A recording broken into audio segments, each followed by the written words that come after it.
الحمد لله نحمده ونستعينه ونستغفره ونؤمن به ونتوكل عليه ونعوذ بالله من شرور أنفسنا ومن سيئات أعمالنا من يهده الله فلا مضل له ومن يضلل فلا هادي له ونشهد أن لا إله إلا الله وحده لا شريك له ونشهد أن سيدنا مولانا محمدا عبده ورسوله صلى الله تعالى عليه وعلى آله وصحبه وبارك وسلم تسليما كثيرا كثيرا. أما بعد فأعوذ بالله من الشيطان الرجيم. بسم الله الرحمن الرحيم. إنا نحن نزلنا الذكر وإنا له لحافظون. صدق اللہ العظیم.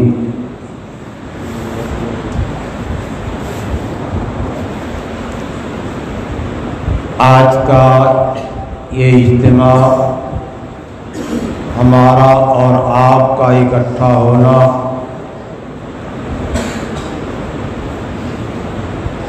اللہ کی نسبت ہے. قرآن پاک کی نسبت پر ہے. نبی کریم صلی اللہ تعالیٰ علیہ وسلم سے تعلق کی نسبت پر ہے.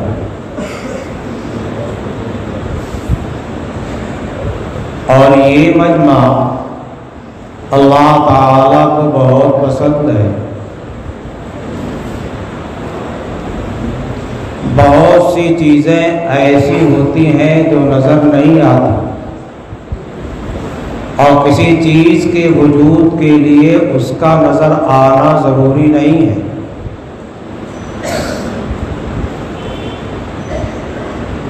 جب یہ ذکر کی مجالس ہوتی ہیں، اللہ کا تذکرہ ہوتا ہے، اللہ کی کتاب کا تذکرہ ہوتا ہے، اللہ کے نبی کا تذکرہ ہوتا ہے، دین اور دیانت اور تقوی اور پرہیزگاری کا تذکرہ ہوتا ہے، یہ سب ذکر ہے. تو اللہ تعالیٰ فرشتوں کے سامنے مباحات اور فخر کرتے ہیں اور زمین سے آسمان تک اوپر تک فرشتوں کا تانتا لگ جاتا ہے، صفیں لگ جاتی ہیں. کیسے معلوم ہوا؟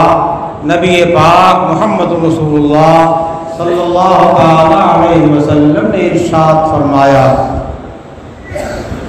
آپ کا ارشاد فرمانا سراپا حجت ہے اور آپ سراپا حجت ہیں. آپ کا قول حجت ہے، آپ کا فعل حجت ہے.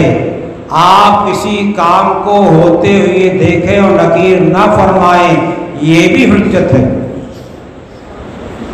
حتیٰ کہ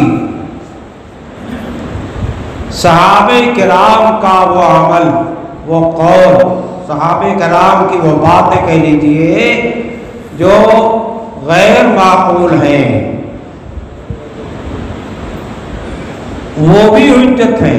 اور پھر آگے تفصیل ہے جو علماء کے مجلس کی ہے، عوام کے مجلس کی نہیں ہے.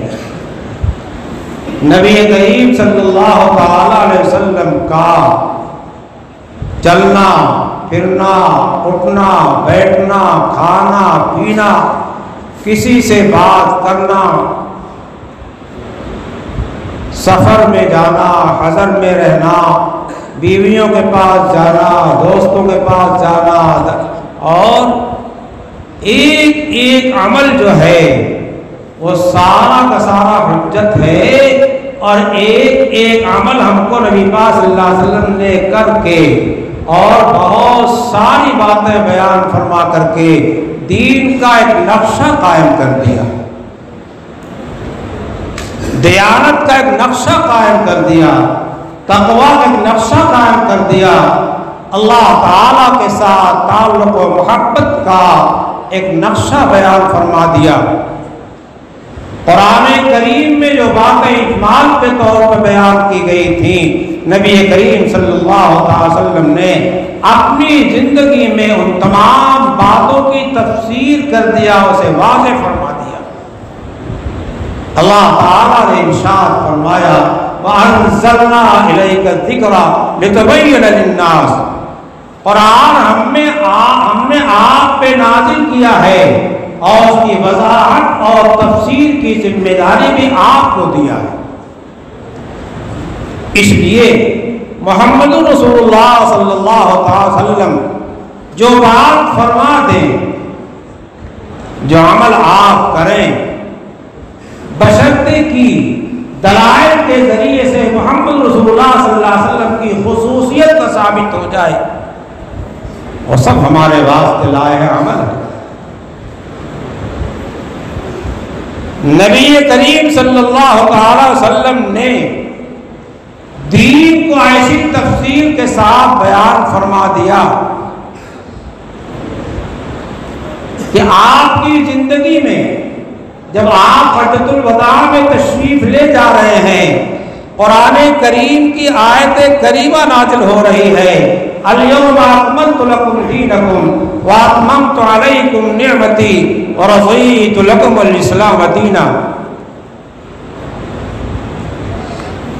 آج اعلان ہو رہا ہے، اعلان کون کر رہا ہے؟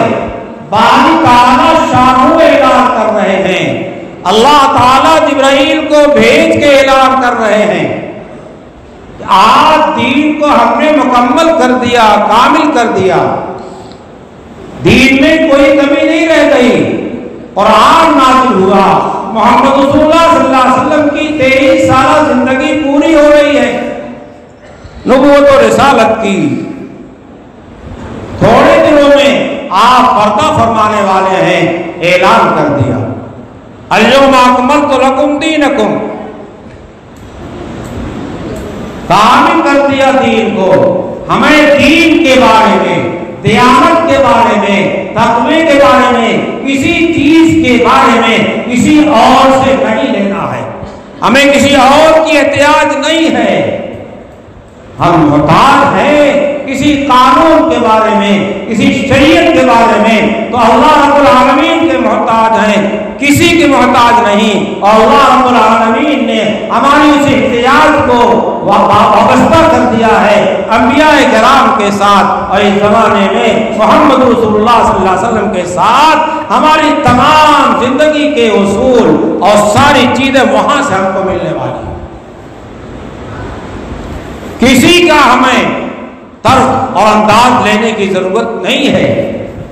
جو انداز، جو طرز، جو طریقہ، جو بات، جو چال ڈال محمد رسول اللہ صلی اللہ علیہ وسلم کی تعلیم کے خلاف ہے، اس کا کوئی اعتبار نہیں، لا یقوم بھی، اس کا کوئی وزن نہیں ہے۔ وزن ہے تو محمد رسول اللہ صلی اللہ علیہ وسلم کا ہے، وزن ہے تو محمد رسول اللہ صلی اللہ علیہ وسلم کی تعلیم کا ہے، اور وزن ہے تو قرآن پاک کا ہے۔ قرآن پاک تو اللہ کا کلام ہے، اللہ کا کلام اللہ کی صفت ہے۔ جس طریقے سے اللہ کی ذات غیر حادث ہے، اسی طریقے سے اللہ کی تمام صفات غیر حادث ہیں، اسی طریقے سے اللہ کا کلام غیر حادث ہے۔ اس وقت دنیا میں کوئی دولت قرآن کریم سے بڑی نہیں ہے، کوئی دولت قرآن کریم سے بڑی ہوئی نہیں ہے، لیکن قرآن کریم کے ساتھ ہمارا اور آپ کا برتاؤ کیا ہے؟ ہم اپنے کو مسلمان کہتے ہیں، اگر اس کے خلاف کوئی کہہ دے تو آستینیں چڑھا لیتے ہیں، لیکن ہم قرآن کے ساتھ کتنا لگاؤ رکھتے ہیں، محمد رسول اللہ صلی اللہ علیہ وسلم کی سنتوں کے ساتھ کتنا لگاؤ رکھتے ہیں۔ طریقہ انگریزوں کے اختیار کریں گے، یہود کے اختیار کریں گے، نصارہ کے اختیار کریں گے، بنو کے اختیار کریں گے، اور دعویٰ اسلام کا ما کان ابراہیم یہودیا ولا نصرانیا، ما کان ابراہیم یہودیا ولا نصرانیا،